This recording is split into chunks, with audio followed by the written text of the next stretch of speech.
läuft ja die Akquise nebenher. Daher muss man effektiv sein. Wenn ich eine Liste habe und es stehen nur 10 Kunden drauf, da schränke ich mich ja selber ein. Das heißt, ich muss ja mindestens bei 2 abschließen. Habe ich jetzt aber eine Liste von 100, habe ich ein ganz anderes Gefühl.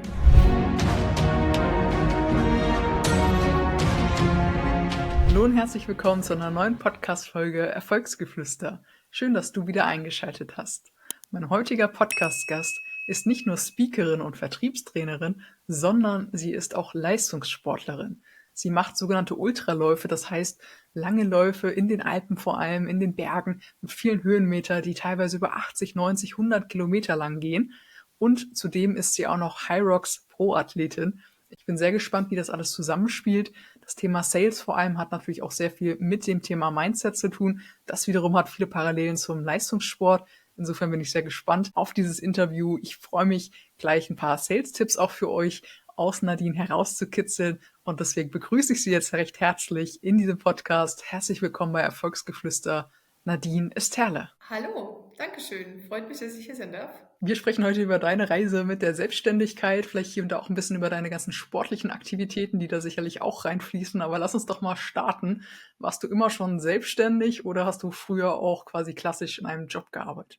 Ich war beides, also sowohl selbstständig als auch wieder angestellt und ganz klassisch über eine Ausbildung, also auch damals gestartet sozusagen ins Berufsleben durch eine Festanstellung, wie die meisten wahrscheinlich, über ein Arbeitsverhältnis und dann in die Selbstständigkeit. Dann wieder zurück. Also bei mir, wie man schon jetzt raushört, war es eine Suche, ein Hin und Her. Genau. Ja. Also so ein paar Beispiele, warum das so ein Hin und Her war. Also hattest du dann, weiß nicht, wenn du angestellt warst, immer den Wunsch nach der Selbstständigkeit, wenn du selbstständig warst, haben dir vielleicht ein paar Aspekte vom Angestelltsein gefehlt oder war das eher so, ich weiß nicht, eine inhaltliche Suche, dass du einfach noch nicht wusstest, wo es hingeht? Inhaltliche Suche, das ist ein gutes Wort. Das heißt, für mich war immer klar, ich will selbstständig sein. So. Die Frage war eben, aber wie man es schon raushört, mit was? Ja, und da war dann das Problem. Das heißt, für mich war klar, selbstständig zu sein ist mein Ziel, prinzipiell. Und dann ging die Suche los mit dem, mit was? Genau. Ja, und dann bin ich, um es kurz vorwegzunehmen, in der Sportbranche gestartet. Das war aber damals einfach mehr oder weniger aus der Natur heraus, ja. Also, ja, was macht am meisten Sinn gerade? So. Hat aber mit meinen Talenten oder mit meinen Fähigkeiten gar nichts zu tun gehabt. Wie hast du denn angefangen? Also mit welcher Tätigkeit war denn so dein erster Anlauf der Selbstständigkeit? In der Selbstständigkeit bin ich zunächst als Expertin im Bereich Ernährungsberatung. Also ich habe Ernährungsberatung dann auch noch studiert und entsprechend habe ich mich dann auf diesem Sektor, Bereich Gesundheitsmanagement, selbstständig gemacht. Wobei zuerst, Entschuldigung, das ist ja doch schon eine Weile her, war ich freiberufliche Trainerin, also schon im Sportsektor, aber hauptsächlich im Bereich Group Fitness und so ganz klassisch von Studio zu Studio getingelt. Ja, so war die Anfänge. Weißt du noch, was so die Herausforderungen vielleicht auch waren, dass du dann eben doch später wieder zurückgegangen bist, erstmal wieder in ein Angestelltenverhältnis? Hast du so ein Ganz paar klar der Beispiele? Verdienst. Der Verdienst.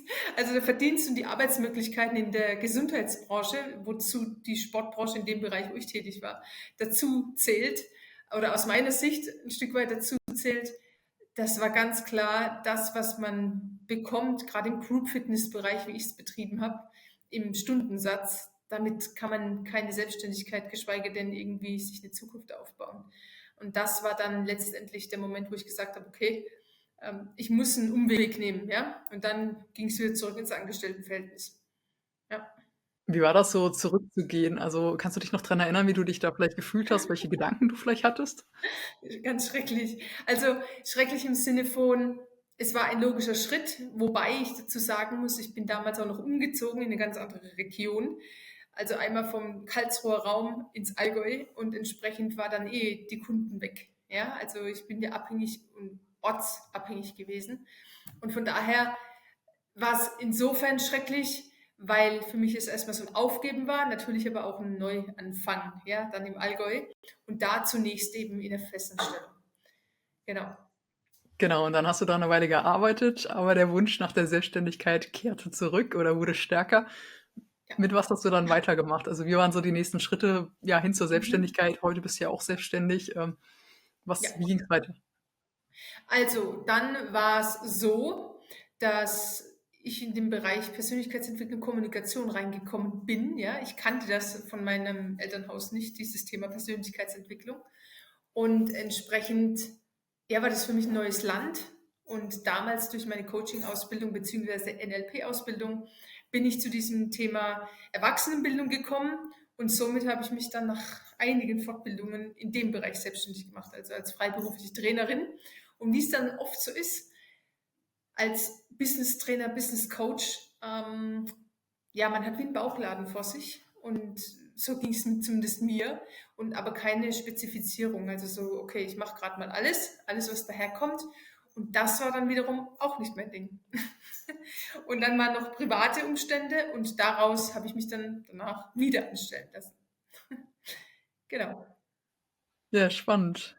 Dann lass uns einen kleinen Zeitsprung nach vorne machen. Ich weiß jetzt nicht, wie oft das quasi mit dem Angestellten selbstständig war, aber wie kam es jetzt zu dem, was du heute machst? Das ist ja auch noch ein bisschen im Bereich, wenn man so will, Kommunikation, also schon eine Brücke zu dem, was du damals gemacht hast, aber mit dem Fokus auf Sales, wenn ich das richtig noch weiß. Richtig. Also, ging dann so los, dass ich dann damals nach der zweiten, ich nenne es mal die zweite Selbstständigkeit, auch durch verschiedenste Umstände gesagt habe, okay, ich lasse mich wieder anstellen und durch meine Coaching-Ausbildung und auch NLP hat ja viel mit Kommunikation zu tun, um nicht zu sagen, ist Kommunikation, bin ich dann ins Verlagswesen gerutscht und dort in den Sales. Und da ging das eigentlich dann so wirklich los, dass ich gemerkt habe, okay, liegt mir, mag ich, habe ich Bock drauf und ich habe vor allem dieses selbstständige Arbeiten im Sales finde ich super und dann auch entsprechend die Kommunikation mit Menschen, ja, weil Sales ist nichts anderes als Kommunikation. Genau. So kam das, dass ich dann gemerkt habe, okay, da liegt dann wohl doch eine Stärke von mir. Wobei ich das sagen muss, es sind gar nicht die Verhandlungsstärke, sondern diese Hartnäckigkeit, dieses, okay, wie überwinde ich mich selbst, ja, auch dieses Self-Leadership, was ich wiederum durch meinen ganzen Sport zu gut kenne, die Motivation, die Disziplin, es immer zu tun, das sind so meine Steckenpferde im Bereich Sales. Ja. Ja, total spannend. Also gerade, weil du es auch so offen erzählt hast, ne, so dieses Hin und Her, gerade in den Anfangsjahren mit Selbstständigkeit, lass mich wieder anstellen, weil viele sagen ja auch gefühlt, dass das so das größte Scheitern für einen ist, wenn man sich nach einer Selbstständigkeit wieder anstellen lässt, wenn man ja eigentlich trotzdem selbstständig sein will. Und auch da hast du wahrscheinlich auch für dich viel durchgemacht. Super spannend. Aber du hast es schon angesprochen, Thema Sport hat ja auch viel mit Mentaltraining zu tun. Ne? Wie gehe ich da ran, wenn ich halt eben mal eine Niederlage eingesteckt habe, wenn man es so nennen mag? Oder halt auch die Lernkurve, ne? Man weiß ja dann, was man vielleicht beim nächsten Mal anders macht. Aber hol unsere Zuhörerinnen und Zuhörer gerne mal ab. Was genau machst du für einen Sport? Und ja, vielleicht auch in welcher Intensität, weil ich weiß es jetzt schon, dass du sehr aktiv bist, aber hol uns da gerne mal ein bisschen ab. Ja, da muss ich sagen, das sind Parallelen zu meinem Berufsleben. Das bedeutet, ich habe natürlich aufgrund von meinem Beruf angefangen im Studiobereich, heißt wirklich Kurse zu machen und dort mich auszutoben. Dann hat es irgendwann dieses umgeschlagen in Richtung Ausdauersport. Und dort habe ich einfach festgestellt, die langen Distanzen sind mein Ding. Dazu kam durch den Umzug ins Allgäu, wie vorhin angedeutet, die Berge. Und daraus wurde dann Trailrunning in den Bergen und das auf lange Distanzen. Also am liebsten so Minimum 3, 4 Stunden, da werde ich dann warm. Und das heißt in Distanzen, also das weiteste, was ich gemacht habe, sind 110 Kilometer mit entsprechenden Höhenmeter. Also dann schon im Ultrabereich. Genau, das ist so das. Also auch wieder hier Durchhaltevermögen ist hier schon wieder abgezeichnet. Es scheint eine Stärke von mir zu sein. Ja. Absolut, ja. Lass uns noch ein bisschen über das Thema Sales sprechen. Also du hast Mhm. ja gerade selber gesagt, das hast du dann irgendwann als deine Stärke auch entdeckt, dass dir das liegt. Jetzt ist das ja auch was, was eigentlich jeder, der selbstständig ist, lernen sollte. Zumindest ist das meine Sichtweise. Also gerade wenn man anfängt, dann muss man ja alles selber machen und dazu gehört ja dann auch das Thema Sales. Später vielleicht oder wenn man ein Unternehmen kauft, dann braucht man es vielleicht nicht selbst machen, weil man Mitarbeiter hat. Aber für die Anfänge ist das einfach irgendwie essentiell. Hast du so ein paar Tipps für unsere Zuhörerinnen und Zuhörer, die vielleicht selbstständig sind oder eben darüber nachdenken, wie sie, ja, einfach da anfangen? Woran können sie arbeiten? Worauf sollten sie vielleicht achten in ihren Mhm. ersten Gesprächen mit Menschen? Mhm. Also grundsätzlich ist jedes Gespräch, das man führt, besser als das, was man nicht geführt hat, auch wenn man selbst denkt, es ist beschissen gewesen. es bringt einem zum nächsten Gespräch und dann läuft es wieder anders.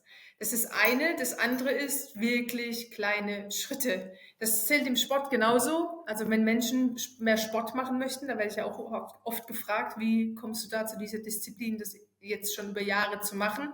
Wobei ich jetzt sagen muss, dieses Jahr ist kein Ultrajahr. Heißt, ich gehe nicht zu die ganz langen Distanzen, aber der Schlüssel ist, dennoch es zu tun. Also sprich, jetzt wenn ich es aufs Laufen beziehe, trainiere ich dennoch. Ich trainiere jetzt halt keine 80 Kilometer mehr in der Woche, aber meine 40, 50 habe ich immer noch. Das bedeutet im Sales wiederum, wenn ich 3 bis 5 Anrufe am Tag mache, fühlt sich das wenig an. Es sind aber immerhin mehr als gestern, vermutlich. Ja? Und das ist eigentlich so der Punkt, diese kleinen, konstanten Schritte. Das sind mal so die 2 Punkte. Gespräch führen und auf jeden Fall dranbleiben. Also immer kleine Schritte. Bringt nichts, wenn man einen Tag lang 30 Anrufe macht oder 30 Kontakte. Lieber 3 und die über eine längere Zeit hinweg am Tag. Da kommen ja dann auch oft so Glaubenssätze auf, wenn man dann das Telefon in der Hand hat und als eigentlich wieder früher den Hörer auflegen wollte, heute eigentlich lieber nicht den grünen Knopf drücken will. Hast du da noch so einen Tipp, wie sollte man damit umgehen? Oder was sind vielleicht, ja, weiß nicht, positive Metaphern, ne, die man haben kann, um eben das Ganze ein bisschen leichter zu machen? Ich finde, oder was super gut hilft, das anzusprechen. As ising, also die Dinge anzusprechen, wie sie sind. Und ich habe es häufig, auch in meinen Anschreiben mache ich das so, wir kennen uns noch nicht oder ich möchte es aber jetzt dann ändern oder es war mir echt unangenehm, Sie heute anzurufen, ja, oder ich hatte ein komisches Gefühl oder es hat mich Überwindung gekostet. Es ist ein ganz anderer Opener als, ja, also es nimmt einem so ein bisschen den Schrecken und ein anderer Einstieg ins Telefonat und das Gegenüber reagiert auch total anders. Das hört sich jetzt vielleicht ein bisschen strange an, man sollte doch selbstbewusst auftreten, aber das macht es menschlich. Und alles, was man selber ist, funktioniert. Absolut mein Credo. Das heißt, man muss nicht irgendwie zu irgendjemandem werden, den man gar nicht sein möchte, sondern wirklich so dieses, okay, dann nehme ich jetzt den Hörer in die Hand und sage einfach, wie es denn gerade war. Ja? Das nimmt einen Schrecken. Ist so. Ja, das ist auf jeden Fall schon mal ein guter Tipp. Welche Aspekte von Sales-Training quasi begleitest du denn? Also jetzt sind wir gerade beim Thema Cold Calling. Ist das so der Hauptfokus oder gibt es da auch noch andere Aspekte vom Thema Sales? Nein, spannender finde ich an sich, was mache ich denn, wenn ich ein Gebiet habe, was ich zu betreuen habe? Also wie kriege ich denn, gerade im Sales finde ich ja dieses Thema effizient zu arbeiten, effektiv zu arbeiten, extremst spannend. Und diese Prozesse zu begleiten, also die Selbstoptimierung ist eigentlich das, was mich so reizt am Sales und wo ich meine Stärke sehe, ja. Gerade auch wieder, ich möchte gerne den sportlichen Bereich wieder mit hinzuziehen, wenn man so viele Kilometer trainiert, ich meine, es bleibt ja nicht bei den 80 Kilometer, da kommen ja auch Höhenmeter dazu, dann kann man sich mal ausrechnen, wie viele Stunden das dann sind in der Woche. Ich habe auch ein normales Leben mit allem drum und dran. Heißt, sich da selbst zu organisieren, ist schon mal ein Thema und genauso kann ich das auch im Sales und im Job mich selbst zu organisieren, ja. Und das sind so die Themen, die ich am liebsten begleite. Okay, wie kriege ich mich tiefer hin? Wie komme ich an mein Ziel? Und gar nicht so sehr jetzt Verhandlungsstrategien oder ähnliches ist auch wichtig, gar keine Frage. Aber so die Selbstorganisation, ich finde, daran hapert es auch oft. Wie kriege ich das denn jetzt hin? Also hast du noch so ein paar konkrete Tipps zum Thema Selbstorganisation? Jetzt sind wir ja sicherlich alle ganz neugierig. Ich bin's auf jeden Fall, aber das ist die Frage, die sich mir jetzt gerade stellt. Was konkret bedeutet das, wenn ich jetzt sage, ich sitze jetzt heute hier, ich möchte gerne Vertrieb machen. Ich habe mir auch einen Slot geblockt vielleicht, wo ich sage: „Hier, guck mal, die 2 Stunden.“ Was kann ich sonst noch tun, damit ich da gut vorbereitet bin und wirklich auch, ja, mein Ziel erreiche? Ja, also das ist schon mal der erste Punkt. Da bist du einer der wenigen, die sagen, okay, ich habe wirklich einen Slot geblockt für meinen Sales. Extrem wichtig. Am besten auch noch zu einer Zeit, wo am Vormittag, also Vormittag ist immer für mich eine spannende Zeit. Ich persönlich bin da am produktivsten, das ist ja für jeden anders da. Und die Leute sind da meistens auch gut erreichbar. So, und am Vormittag, also muss man auch wieder abwägen, wen will ich denn anrufen, ja? Also die CEOs und wie sie dann alle heißen, wenn ich denn überhaupt die Nummer habe oder den Kontakt, sind häufig dann in Meetings, aber das muss ich dann einfach herausfinden. Also, dass ich mir mal einen Slot blocke, Punkt eins. Dass ich dann die Dinge auch tue. Also das hört sich jetzt auch, das sind wirklich banale Dinge. Eat the frog at first, also den Frosch zuerst fressen. Das, was einem unangenehmsten ist. Ich denke, die Erfahrung hat jeder schon mal gemacht. Wenn ich was vor mir her schiebe, dann schiebe ich es nicht nur vor mir her, sondern es kostet auch unheimlich viel Energie. So, und das zu tun, direkt zu tun, bringt einen unheimlich weiter. Das ist auf alle Fälle ein Punkt. Also ein Slot, wie du selbst sagst, sich zu blocken und die Dinge zu tun und dann wirklich konzentriert, am besten auch mit einer Liste. Die Liste, auch ein Punkt, sollte nicht nur 10 Namen draufstehen haben oder 10 E-Mail-Adressen oder 10 Telefonate, also Telefonnummern, sondern es sollten so viel wie möglich sein. Warum? Man kann sich vorstellen, wenn ich eine Liste habe und es stehen nur 10 Kunden drauf, da schränke ich mich ja selber ein. Das heißt, ich muss ja mindestens bei 2 abschließen. Habe ich jetzt aber eine Liste von 100, habe ich ein ganz anderes Gefühl. Ja, also in die Fülle, wie man so schön sagt, wenn man so ein bisschen esoterisch sein will, aus der Fülle heraus arbeiten. Mit wenig hat man einfach ein schlechteres Gefühl. Ich will nicht sagen, dass es bei jedem so ist, aber man kann sich das selbst vorstellen. Wenn ich 100 Kontakte habe oder eben nur 10 in der Vorbereitung, dann wird es schwierig oder stressiger. Das setzt einen unheimlich unter Druck. Thema Liste ist schon mal ein gutes Stichwort. Da fängt es ja schon bei vielen an, ne? Also klassisch irgendwie Internetadresse oder so. Hast du dann noch einen Tipp, wen man denn am besten anspricht immer? Also jetzt, keine Ahnung, ne? Oft weiß man es ja nicht. Man weiß ja nur, Geschäftsführer ist da und vielleicht gibt es irgendwie noch eine Assistentin und so. Wie gehst du denn davor, jetzt gerade als Solo-Selbstständige zum Beispiel, für Trainings? Lass uns gerne dein Beispiel nehmen. Also es ist tatsächlich so, dass ich auch den Bereich Kaltakquise kenne. Heißt wirklich die Adressen ganz klassisch übers Internet rausgesucht. Das ist natürlich eine Schiene. Ich kann natürlich auch die Schiene nehmen über LinkedIn, wo ich sage zum Beispiel als Plattform und mich da positionieren, mich da aufstellen, da aktiv in die Akquise zu gehen. Ist ein anderer Weg, hat jetzt nichts mit Kaltakquise am Telefon zu tun. Ich bin da tatsächlich jemand, der sagt, ich telefoniere lieber, bevor ich eine E-Mail rausschicke. Zumindest mal als erster Haken. Oder ich schicke eine E-Mail und schicke dann ein Telefonat hinterher oder. Dann ist natürlich die Frage, wen habe ich? Also sprich, gehe ich übers HR, übers Human Resource oder gehe ich wirklich an CEO? Habe ich denn die Kontakte dahin? Netzwerktreffen sind solche Sachen, wobei Netzwerktreffen immer so ein zweischneidiges Ding ist. Oftmals hat man gute Gespräche und dann war's das. Muss man schauen, wo sind denn meine Kunden, ja? Wo sitzen sie und mit wem komme ich ins Gespräch und dann über die Gespräche. Ein warmer Kontakt ist natürlich tausendmal sinnvoller und besser. Auch Weiterempfehlungen, sich zu vernetzen mit anderen Partnern oder mit anderen Trainern, vielleicht auch dann aus anderen Bereichen. Wobei ich denke, oder ich bin der Überzeugung, dass der Markt auch im Sales groß genug ist, damit man sich dann ins Gehege kommt. Ja? Also so diese Bissigkeit in alle Richtungen gegen andere ist nicht angebracht aus meiner Sicht. Ja. Ja, absolut. Ja, nee, ist ein großer Unterschied, ob ich natürlich jetzt irgendwie Kaltakquise am Telefon machen soll oder ob ich auf einem Netzwerkevent sowieso schon mit jemandem spreche. Aber auch da diese Brücke zu bauen, ist ja etwas, was vielen, gerade wenn sie eben nicht rhetorisch und salesmäßig sich schon mal beschäftigt haben, das zu überwinden, ist halt schwierig, Nadine. Den Weg zu bauen von, hey, komm, wir unterhalten uns, ich weiß, was du machst, total cool, wir verstehen uns, hin zu, eigentlich bist du meine Zielgruppe, eigentlich hätte ich da was vielleicht für dich interessant ist. Hast du da noch so einen Tipp für unsere Zuhörerinnen und Ja, Zuhörer? im Grunde hast du es gerade gesagt. Einfach sagen, wie es ist. Ich weiß, wir stehen jetzt hier im Gespräch, aber jetzt muss ich es doch mal loswerden. Ja, Ich mache das und das, könnte es nicht interessant werden für euch oder für dich? ja, Ja, das ist ja wieder die Frage. Also ich selbst habe lieber große Unternehmen, also Unternehmen, wo ich mehrere Menschen habe entsprechend im Training, als jetzt ja, die klar. Einzeltraining gerne auch, aber prinzipiell mag ich lieber Team-Coachings. Und von daher ist die Ansprache dann auch wieder eine andere oder das Abschließen, der Abschluss dahin ist ein anderer. Genau, aber so wirklich dieses Ansprechen, was gerade ist, ja. Und ich meine, man fühlt es ja in sich. Hey, jetzt Ja. fühlt sich komisch an. Ich weiß, eigentlich müsste ich es tun. Oder was ich auch schon gemacht habe, so innerlich, 1, 2, 3, Chance vorbei. Ja, und zack, dann doch vielleicht die Visitenkarte oder den QR-Code oder wie auch immer weiterreichen oder auf dieses Thema stoßen. Ja, vielleicht ein letzter Punkt noch zum Thema Sales, weil jetzt hatten wir Kaltakquise, wir hatten Ja. Netzwerkevents und du hast es gerade selber angesprochen, LinkedIn. Ich bin mir auch sicher, dass da wahrscheinlich der oder die ein oder andere zuhören aus unseren Netzwerken. Deswegen hast du da noch einen Tipp. Du hast gesagt, das ist nicht dein präferierter Weg, du rufst lieber direkt an, aber wahrscheinlich hast du ja da auch die ein oder andere Erfahrung sammeln können. Wie gehst du jetzt vor, wenn du jemanden gefunden hast, durch eben, keine Ahnung, einen Beitrag, einen Kommentar irgendwo, wo du weißt, die Person, die fällt eigentlich meiner Zielgruppe, mit der sollte ich mal sprechen. Wie würdest du da auf oder wie gehst du auf LinkedIn da vor?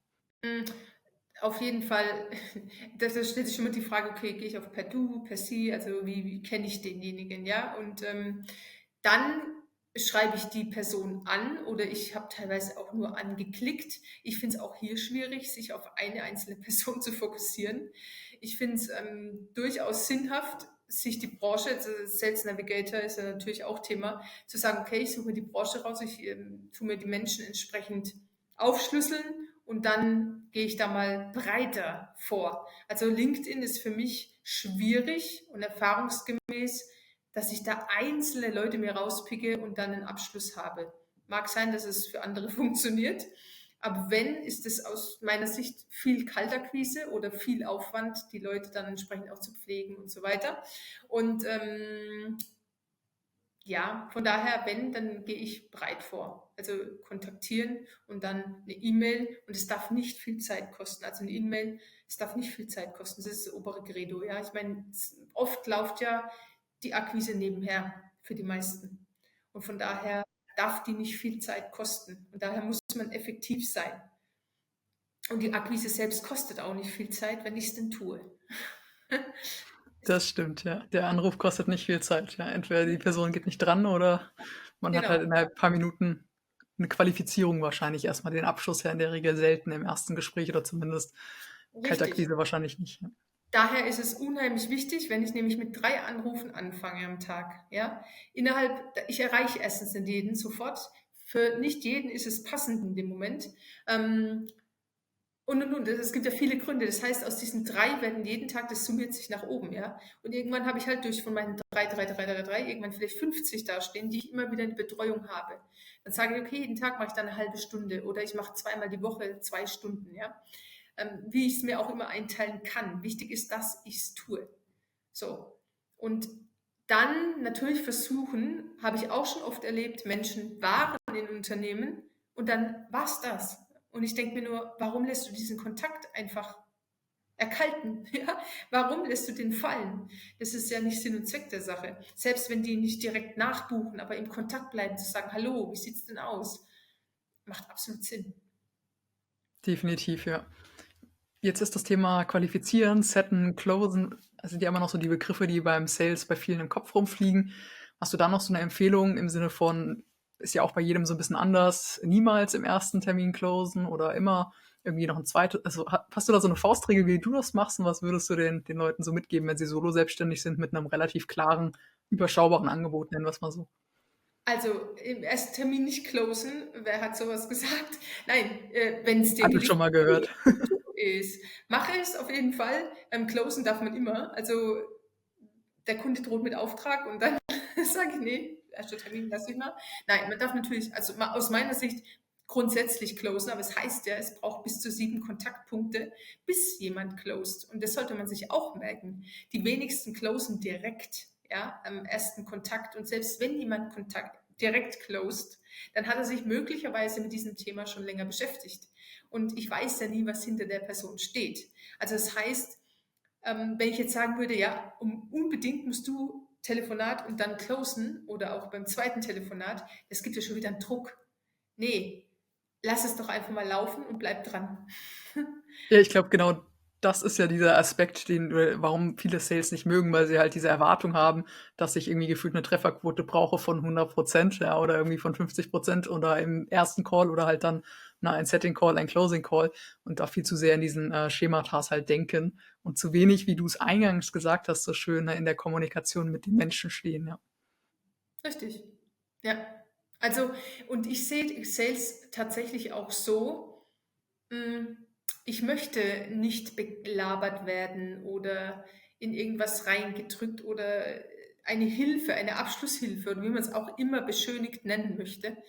möchte ich selber auch nicht erfahren, ja? Und wenn ich Nein sage, ist das ein Nein in dem Moment. Und jetzt bin ich von meinem Typus her auch so gestrickt. Und wenn dann einer versucht, dann noch zu bohren, dann wird das Nein noch ein fetteres Nein, ja? Wenn aber zu mir jemand sagt, hey, ist okay, können wir in 2 Monaten nochmal sprechen, vielleicht hat sich die Situation verändert, dann fühlt sich das ganz anders an. Dann bin ich die Letzte, die sagt, nö, kein Bock drauf. Dann sage ich, ja, können wir gerne. Ob ich dann bereit bin, was abzuschließen, ist wieder ein anderes Thema. Aber erstens, wenn ich so gefragt werde, bin ich offener und für den, der fragt, hat er ja schon das Okay, er darf wieder anfragen. Macht den nächsten Anruf auch viel einfacher. Und gerade wenn ich Stammkunden habe, Kundenbeziehungen bin, und das ist ja das, was eigentlich der Optimalfall ist, dass ich ja irgendwann mal durch meine Akquise auch einen gewissen Kundenstamm habe oder eine Weiterempfehlung oder, dann habe ich ja dieses Thema auch gar nicht mehr, dass ich eine Akquise brauche, also Kaltakquise. Ähm, ja, da rein zu investieren, finde ich einfach sinnvoller. Absolut. Ja, absolut. Dann letzte Klischeefrage, die auch viele immer wieder haben und die du wahrscheinlich auch schon oft gehört hast. Skript, No-Go oder hilfreich? Typabhängig. Typabhängig. Ich habe es mehrfach versucht. Ich bin mehrfach gescheitert. Also für mich sind Skripte spannend insofern, man macht sich nämlich mal Gedanken, was sage ich denn überhaupt? Und ich finde einzelne Sätze aus dem Skript dann tatsächlich spannend. Ja, und nutze die auch.